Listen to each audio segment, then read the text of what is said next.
কি করছো এগুলা?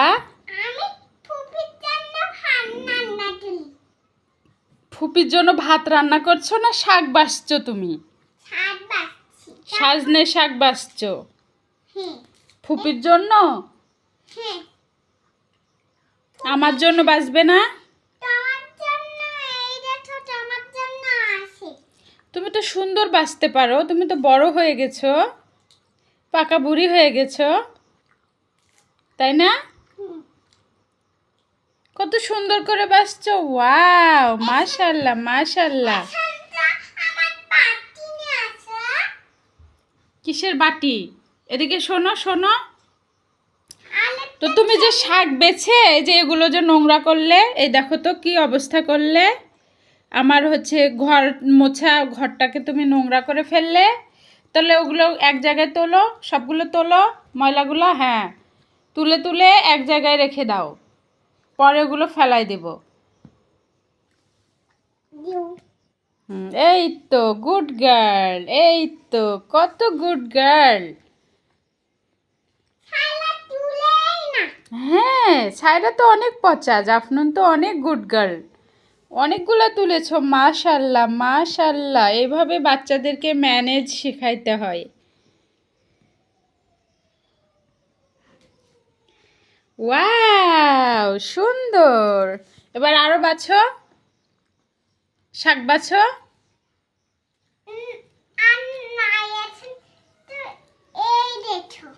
কি করবা এটা?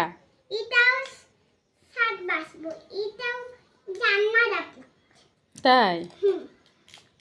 আমার শাকগুলো তুমি তো নষ্ট করে ফেলবা নাকি? সুন্দর করে বাছো যেন আমি রান্না করতে পারি।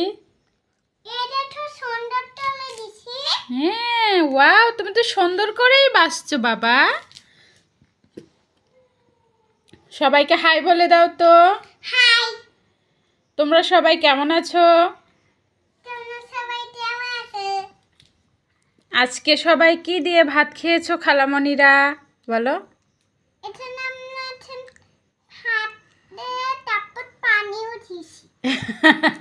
তুমি খালামণিদেরকে জিজ্ঞাসা করো আজকে সবাই কি দিয়ে ভাত খেয়েছো। খালামণিরা,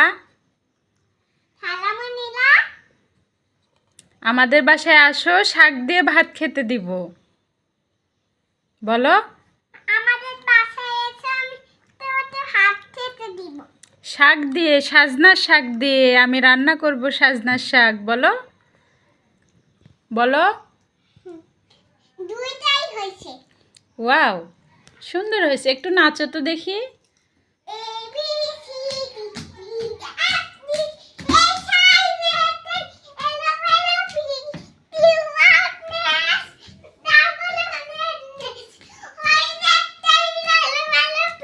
এটা তোমার নাচ?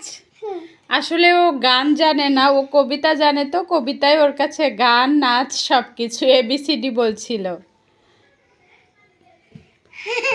সবাইকে আল্লাহ হাফেজ করে দাও, আল্লাহ হাফেজ করো বলো, আল্লাহ হাফেজ।